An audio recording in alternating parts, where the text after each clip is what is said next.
Hello, everybody. Welcome back to Victory Road's World Cup of VGC, sponsored, of course, by Elgato, GG Tour, and Metafi. I am back with Evan, who's casting his second game of the day today as well, but it's our first one together, which makes me excited. I always like working with Evan. How are you doing, Evan? I'm doing good. It's been a very exciting week of games, and yeah, we just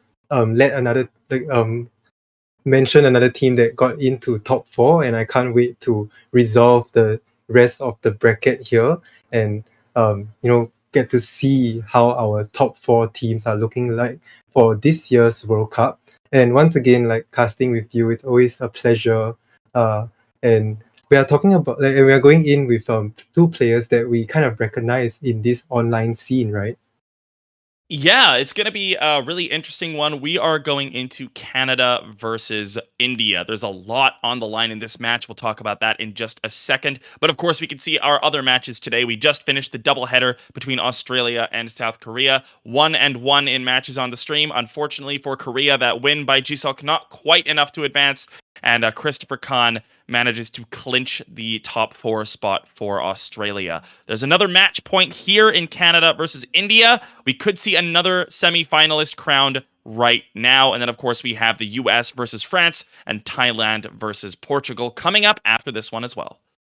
So Thailand versus Portugal is also a match at match point. So you don't want to go away and you want to stay all the way to the end to watch this one. But let's jump into Canada and India right now. Both teams their first time in top 16, but killing it because they already won their top 16 match to advance to this point, and their performances all throughout the season in the qualifier stage and the group stage has been really commanding, right? And especially India with a very high win-loss ratio. Currently, I've been tracking their win rate, and it's more than like 70%. That's so impressive in a team league like this. Yeah, and the really interesting thing is that India has just smashed through everybody up to this point, up until top 16, where they had a bit of a close one against Singapore, winning 4-3. But Canada had a really tough group stage. They did not look commanding. They advanced on tiebreakers with one win out of 3 matches, which is not great. But I think what it ended up doing was galvanizing the team, and basically they scraped through. And then it looks like they are taking this opportunity that's been given to them and really using it to prove that they deserve this spot in the top 16. And they proved that they did. They managed to beat Taiwan, who's already a very, very strong team. And now they're one win away from top 4. And while I feel like a lot of people have been talking about India, talking about Poland throughout this tournament run for the scalps that they've been able to take, Canada is just kind of sitting there under the radar as one of the strongest rosters in this tournament. They have so much squad depth.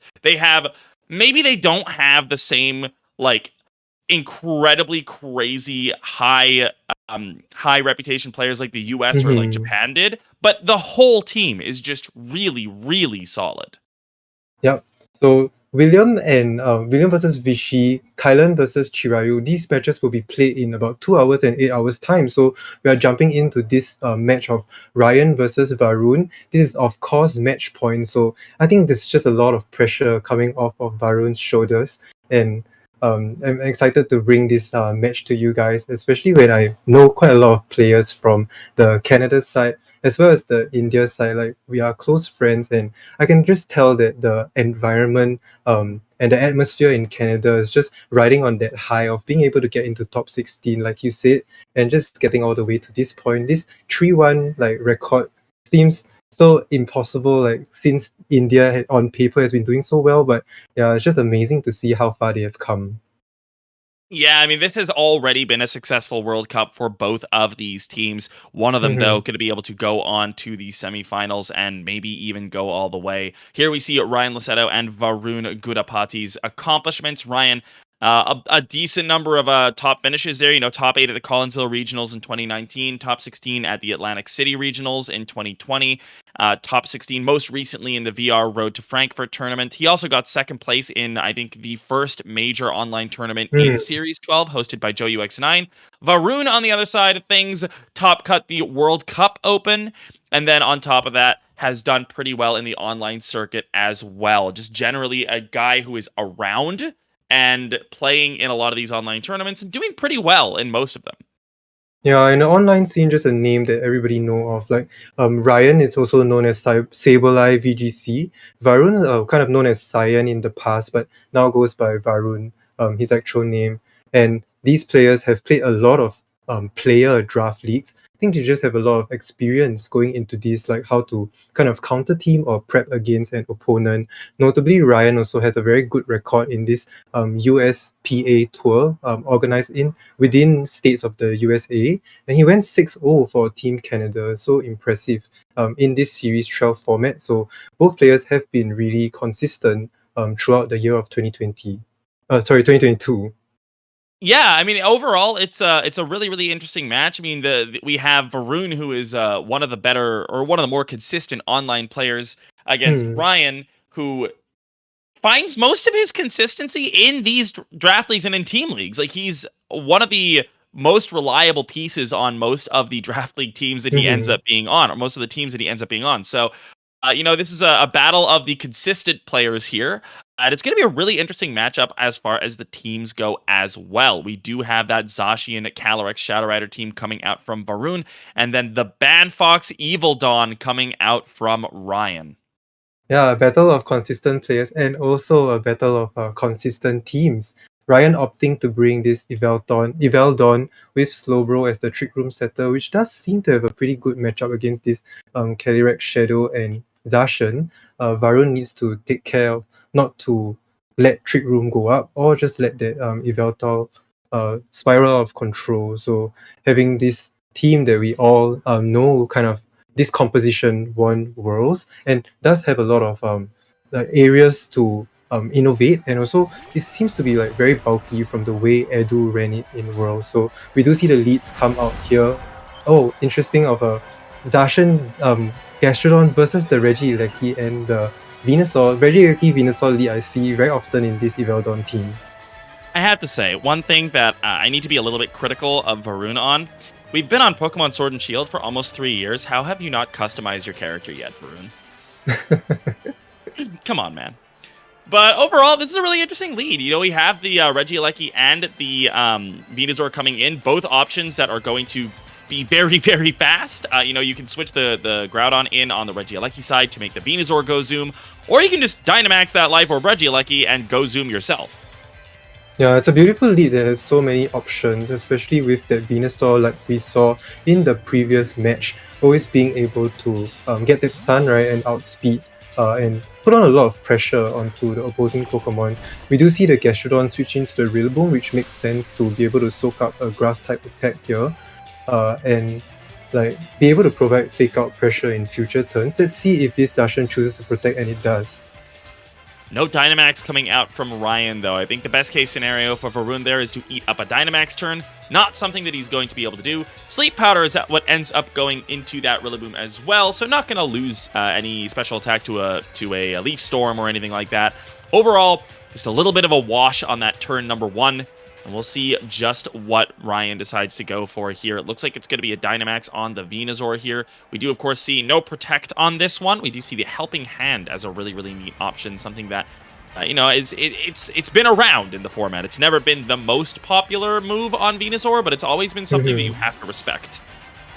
Yep, so Ryan is switching out into the Groudon now, like pushing the button to set the sun up. But the question is, does he Dynamax, and does Varun kind of read it and play defensively since the Zacian protected last turn? So Rillaboom actually not calling the bluff of going for a Dynamax Venusaur, goes for the fake out, and Zacian then follows up with the Behemoth Blade, possibly into the Venusaur to take it out. So a difficult turn coming out from Ryan here. Yeah, not burning the Dynamax, though. So I think maybe the reason for not Dynamaxing there is that we did see the Sash on that Venusaur. Perhaps it doesn't have any bulk, and in that case, there's a decent shot that it's just not going to be able to take that Behemoth Blade. We did see Jisox Dynamax Venusaur surviving Behemoth Blades against Sam Pandelis, but that definitely seemed EV'd for. When you're running a Focus Sash, it's not really that much reason to just shove bulk into your Pokemon. So, Ryan so far just opting to play very, very safe. And looking like he's going to be going for a Swords Dance on the Groudon. And, that's really not that threatened right now, and neutral Zacian's not going to do too much damage, and there's a fake out option into the Rillaboom. Yeah, so the downside of, the upside of the Venusaur going down is that this Incineroar gets to switch in here and set the Intimidate down on both physical attackers, at the same time pressuring that fake out, and Ryan seems to be wanting to take this opportunity to set up that sword stance. Varun still has that Gastrodon in the back, and we still don't know that Mystery last Pokemon, but now could just be a chance to dish out good damage and just fire off both attacks into the Groudon slot, but opts not to do so and reveals the last mon to be Thundurus in the back, switches it in now, and as Zacian goes for the Protect. Very, very nice turn to be clicking the Swords Dance button, Evan. Ryan's going to be very, very happy with that. No damage onto the Groudon as it goes right on up to +2 attack. And now this is a very, very scary situation. There's no universe where that Groudon is going down this turn unless there's like a crit Behemoth Blade. And even that's not going to one-hit KO it. It's going to need to be a double up or something. And yeah, I mean, we just saw Protect on the Incin, and the Flying type Pokemon is on the field. So he can't threaten to switch into Thundurus or anything like that. Basically the perfect turn there for Ryan. Yeah, and Zacian also was very threatened. Like both Venusaur and Groudon really just threatened Zacian a lot with damage, right? And Zacian protected on the last turn, so the Max Quake into the Zacian slot should be safe. You could switch in the Rillaboom to soak it up, but Varun does not choose to do so, and also does not Dynamax the Thundurus, opting to go for just raw damage here, possibly wanting to take out this Incineroar. So we do see this Sacred Sword and Wild Charge double up. Oh! No! And Incineroar survives on 1 HP. Thundurus also reveals that it's the Life Orb variant, so it could have been a roll, but Ryan just being very lucky with the Incineroar and this so-called invisible Focus Sash, as this Max Quick removes the Zacian from play here. I didn't see what Ryan clicked, but I feel like it's probably got to be Flare Blitz, right? You want to cover for the switch-in of the Rillaboom on that slot, and Flare Blitz is oh, it's Burning Jealousy, actually. That single target in the sun, it's not going to kill, but it's going to do a lot of damage to that Thundurus. It does cover for the Thundurus going for a Dynamax and wanting to max Airstream, but we saw like the Life Orb and that damage coming out from the Wild Charge, so Varun could have gone for that max Airstream into the Incineroar to take it out and not fall prey to this Burning Jealousy. But with the way these events turn out, I think revealing the Burning Jealousy could be useful on Varun's end as information from Ryan's team, right? In terms of his team building, in terms of what moves this Incineroar might have. But Gastrodon comes in here, and yeah, I think you might need to kind of Dynamax to get your bulk up, because if not, this +2, the Groudon is going to do so much damage.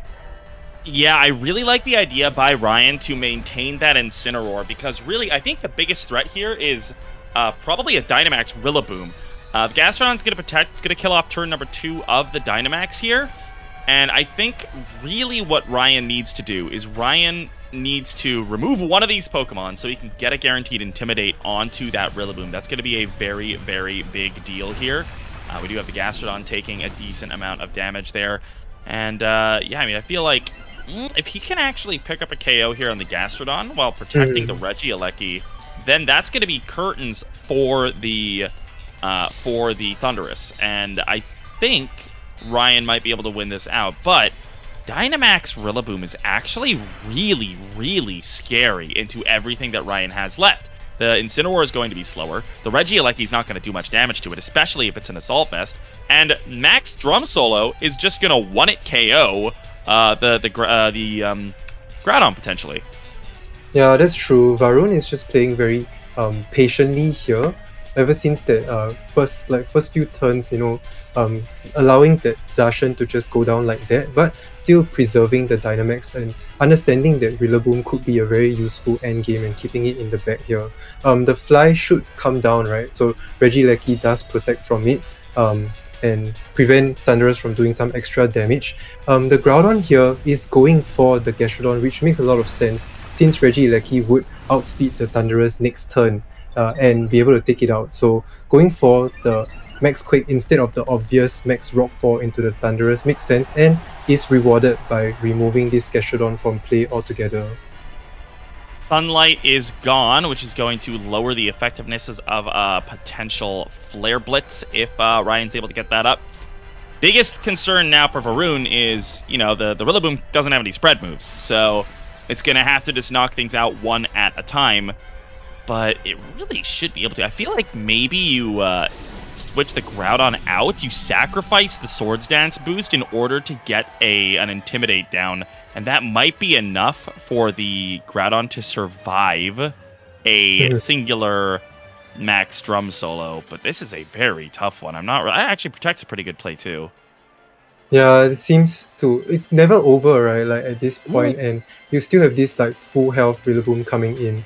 That seems like a gambit, right? Like let's see if Varun does activate the Gigantamax, right, and pull it off right away, since you are in threat of like maybe like Groudon going for some fire move. I'm not sure. So let's see like whether Varun plays carefully here instead of going for the Dynamax here. Maybe just goes for that fake out on the Regieleki and then allowing the Thunderous to just do damage, or even go for a fly and avoid another move. Yeah, generally speaking, the Groudon with Swords Dance will not be carrying a fire move. So that's why I think Varun feels very comfortable to just go for this. But I love this Electro Web play here by Ryan. If he can slow down that Rillaboom to be slower than the Incineroar, that's going to give him another opportunity to Flare Blitz that Pokemon. And I feel like Varun is in a spot where he can win, but any read incorrectly is going to lose him the game. It's a very high-risk situation right now. First things first, Electro Web connects. Rillaboom needs to be targeting this Regieleki.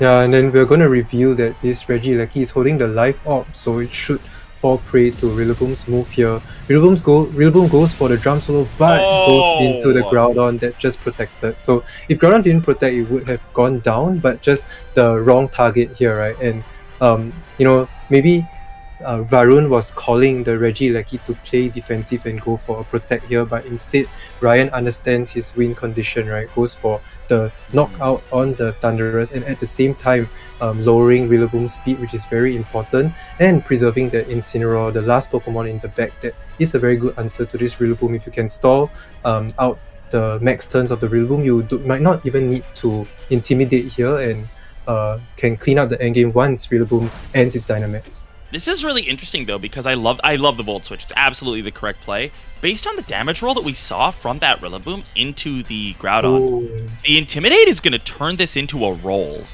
I think it's still going to be a favorable roll. Ryan also clicking the 85% accurate move to do just a little bit more damage. It's going to be iffy if this misses. I mean, this is really a situation where anything going wrong for Ryan is going to be disastrous, but he does connect a good 50%. It's a crit as well! And that is unfortunate for Varun. Still, though, the Groudon does go down. Okay. And, of course, remember, I guess the question now is... well, no, actually, so Flare Blitz should be faster. Thunderbolt is going to do some chip. It's an Assault Vest Rillaboom. We can tell that by the damage that it's been taking from this Regieleki. So, yeah, it just comes down to how much is Flare Blitz going to do. If Flare Blitz kills, Ryan wins. If Flare Blitz does not kill, Ryan loses. That's what we come down to now. Yeah, wow. Ryan is kind of checking the Incineroar. Oh, the Incin is 71 speed, actually. It's an older spread. The Rilla might still be faster. Wow, okay. I didn't notice that. I was noticing the attack stat.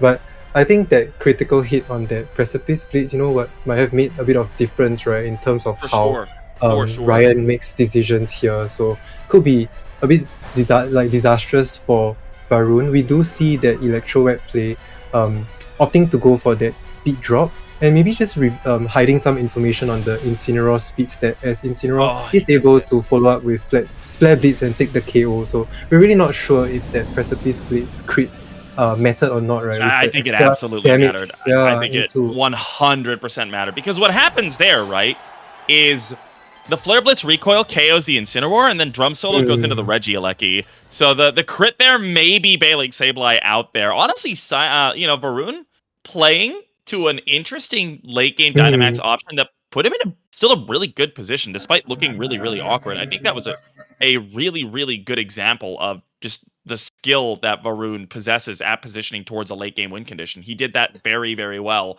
Ryan, I liked his game plan a lot. It did kind of come down a little bit to, don't miss the P-Blades. The crit definitely helped. Get the reads. So a little bit of a sweaty situation there for Ryan, but he clutches game number 1. Yeah, I think Varun really understands that Rillaboom is the end game, once he took out that Venusaur on turn 1 and really smartly conserved the Dynamax and then comes up with that late game Rillaboom G-Max play, but unfortunately with that crit just couldn't seal the deal. And now Canada is 1 win away from taking the week. So what a stressful situation to be in, right, from the Indian side of this matchup. Yeah, so it's a very, very important situation now for Varun. Back against the wall, has to win the next 2 games. Ryan's also got to be probably feeling a little bit of the positive pressure. 1 game away from shooting your team into that top 4 spot. It's a big, big deal, this match coming up right now. Yeah, so like Varun probably needs to play carefully, right, to make sure that the Zacian does have some impact, because he's been protecting the Zacian quite a bit in the early games in game 1. So probably needs to position a little bit more and like make use of Rillaboom's fake out pressure to put on more pressure onto the opposing team. Yeah, the last game there was that like Sun, so it could help the Flabits do more damage into the Rillaboom, right? All right, so I feel like so there was no Sun at the end of the game there, right? So that's why. There was so Sun expired along like 2 or 3 turns before that. So I feel like that I mean, the crit debate here or there doesn't really matter for this game. Going into game number 2, same lead out of Ryan. I mean, it's almost the same leads. Nothing happened in turn 1 of the last game except for Rilla switching in. So we're basically in that situation. We just fast forwarded to turn number 2 of the game. Yeah, not revealing the Gastrodon right off the bat. But yeah, interesting that like Varun kind of led Gastrodon early. Maybe just wanted to put on some yawn pressure, but Ryan kind of understands that it could come and always brings that Venusaur, which just makes sense, right, for this team to just put on a lot of pressure, and this time seems to be activating the Dynamax earlier as well. Oh, it's the Regieleki that's Dynamaxing instead of the Venusaur. Alright, so Life Orb Regieleki.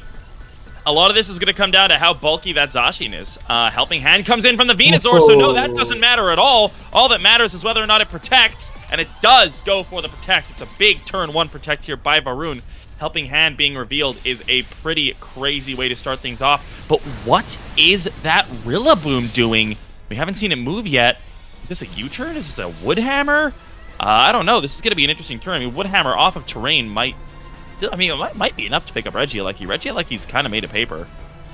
Ooh, for the knockoff, like knowing that Regieleki did reveal the Life Orb earlier, getting rid of it probably allows the Zacian to survive. I'm not sure, right? Like Regieleki did set that electric terrain for more powerful electric max moves. Notably, the Venusaur also kind of called that Rillaboom might go for Fake Out and goes for that Helping Hand, so Ryan reveals that tech here, and Varun can kind of count, right, the number of moves that this Venusaur has shown, and maybe like deduce that it might not have Protect and could be safe to double into the Venusaur now, but still the Zacian is in like danger of another Max Lightning.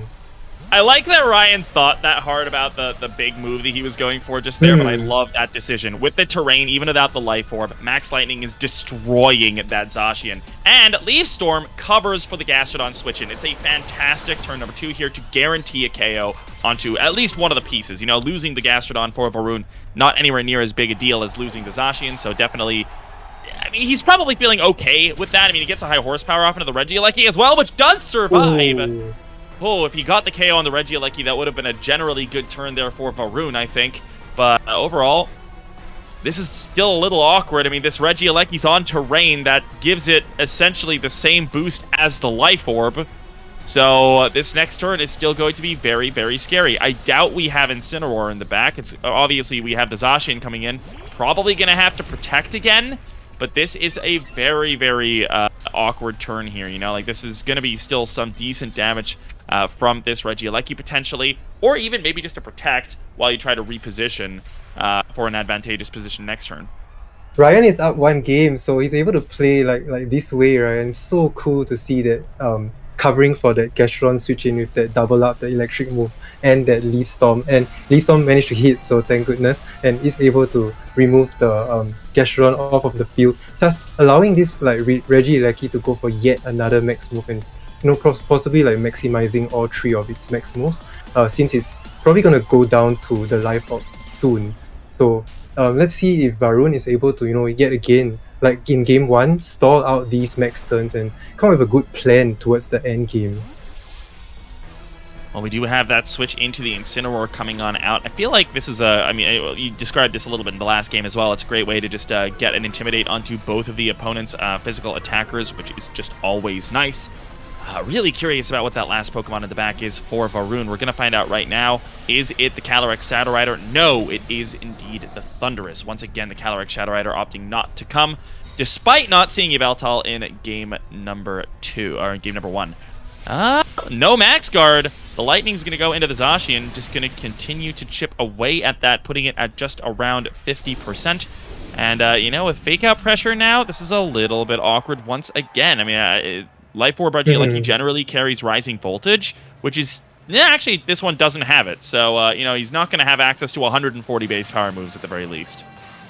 Yeah, I'm not sure if you want to click Electro here as well, because the Thundurus is being presented like it is the Defiant variant. But interesting to see that just now the Venusaur switched out, getting the Incineroar in, right? And Rillaboom is slower than the Venusaur, and the Thundurus comes in late and isn't able to benefit from the Incineroar's Intimidate to proc that Defiant. Varun does now still have the option to Dynamax, so let's see if he's able to pull it off with this Thundurus here. And Regieleki is probably just going to go for a very powerful move before it goes down to that Life Orb. And let's see if this Incineroar kind of respects that the Thundurus might max and even go for like Burning Jealousy to neuter the Thundurus. Yeah, we did see Burning Jealousy get clicked here, so this is... I mean, unless Varun is clicking Max Lightning, Burning Jealousy is going to go off. I don't think... Oh, we did confirm Life Orb on this Thundurus as well, so it's not going to be Lum. And of course, the Eleki here going to be able to go for a Volt Switch, very simply getting out of the field, no problem whatsoever. Life Orb, of course, knocked off earlier in the game, so... This is going to be a good opportunity to bring in potentially the Venusaur, potentially the Groudon. Opting for the Groudon here. Burning Jealousy is going to be a massive, massive deal in this game if he manages to get that double burn. Yeah, Varun should remember it from game 1, so we're going to see the move of choice coming out from Thundurus. Sure enough, it is the Max Lightning. Doesn't go into the Regieleki slot, so the Groudon switch in, didn't catch it, but does good damage into this Incineroar. But at the same time, Groudon sets the sun for Incineroar, so Incineroar is then able to do a little bit more damage with Burning Jealousy, right? We saw it set earlier, right? It's the minus speed set, so it does have decent special attack to just do damage, and there's quite a lot of damage into the Rillaboom, all things considered. Yeah, the I believe this is my spread on the Incineroar, so if that's the case, then basically the Burning Jealousy, you have 20 special attack EVs, and it's designed to break Substitute on the bulkiest Zacians that run Substitute. So that's kind of why that is the way that it is. But overall, really, really good turn there by Varun. I felt like Ryan did have... I mean, he had to go for a bit of a read in that kind of a situation, a bit of a 50-50 on what was going to be the call, but I feel like even just Thunderbolt and Flare Blitz into the Zacian would have been a way better play, because then you KO... It's the same situation as with the Gastrodon earlier. The Thunderbolt's going to KO the Zacian, which just protected already, and if the Zacian switches out, then the Rillaboom goes down to Thunderbolt plus Flare Blitz, so you're getting a KO regardless. And instead, Ryan decided to go for a Gambit there, opting for essentially just all-inning on getting the Burning Jealousy burns, and he didn't get him.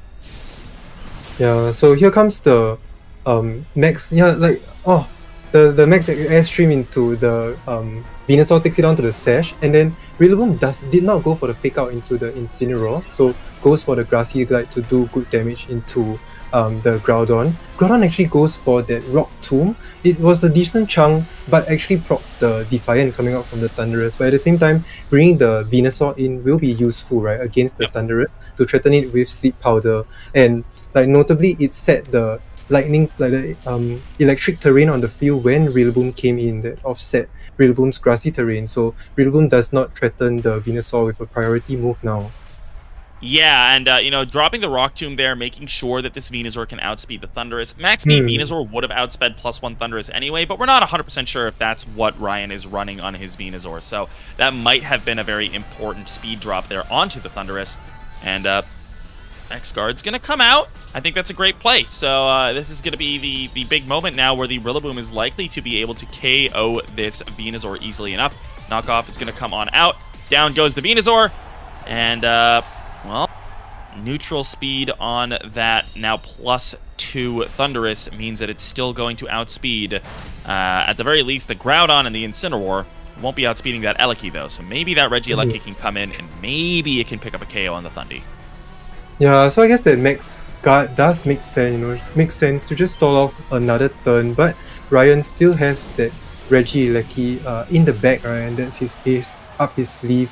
The fastest mon to be able to do damage into all the Pokemon on Varun's side. So yeah, Varun ends the Dynamax here because of that Max Guard earlier, and still has to play very carefully. Has been making a lot of like good reads, right, just to get himself into the game step by step. But here comes like the Regieleki into the Thundurus, right? A move there would take it out, and if the Zacian were to switch in, then it would go down.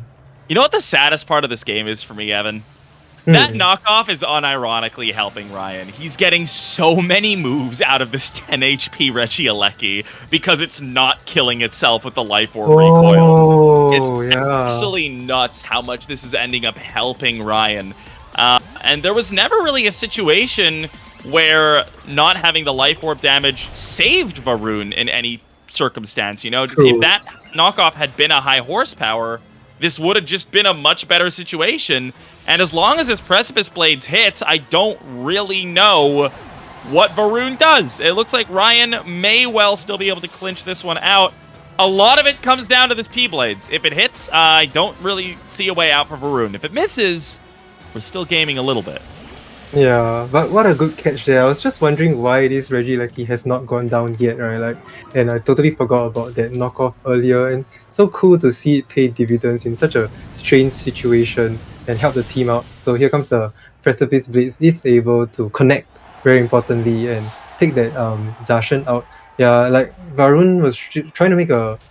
Not sure why he switched that Rillaboom out, right? Like could have used the Rillaboom to try to get a knockout onto that Groudon.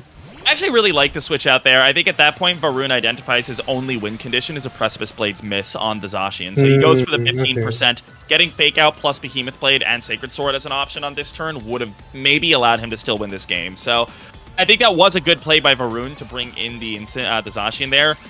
He just did not get the RNG that he needed. Yeah, that makes sense. Like playing all the way to your outs there. And if the Precipice Blades missed, then Rillaboom would have come in with a fresh fake out, right? And Zacian would then be able to threaten some damage. But here comes the fake out and the Rock Tomb being the more accurate move to secure the KO down onto this Rillaboom and allowing Sableye to win for Team Canada, pushing them into the top 4 against such a strong giant, such a strong opponent in India with their consistent record all the way through to this point. So just so unfortunate that India is going out like this. Yeah, a little bit unfortunate for India. I mean, they had such an incredible performance throughout this entire tournament. I want to say it's not quite unmatched, but almost unmatched dominance going through the earlier stages of this tournament. That qualifier run, of course, just insane. They went like 22-2 or something in the qualifier stage, and then in the group stage they dominated it almost as hard, going 17-7. And even in the last match, beating out Singapore, a top 8 team from last year. Just such a great run by India. But at the end of the day, it's Canada who goes through. And I think that's a great story. You know, I mean, like we're gearing up for Canada to be in the semifinals, going up against Australia. That is going to be a pretty good match as well. It's going to be a little bit hard for them to schedule, so hopefully, you know, best of luck to them with scheduling their matches. But I'm looking forward to that one. It's going to be a crazy good top four match. Yeah, that's true. Canada, like I know some of them to tend to oversleep. So yeah, this is top four, guys. Like, yeah, step it up. But wow, so interesting to see the left side of the bracket resolve in our first three matches of today's stream. So confirmed right now, we have Australia going up against Canada in the top four, and we do have the next two matches up. USA versus France, and then finally Thailand versus Poland to finish off the right side of the bracket. Anything can happen here. Like both teams have like in our website has not resolved their matches yet. So we will be bringing more matches to you guys. The last two matches, you don't want to miss this. See you in a bit.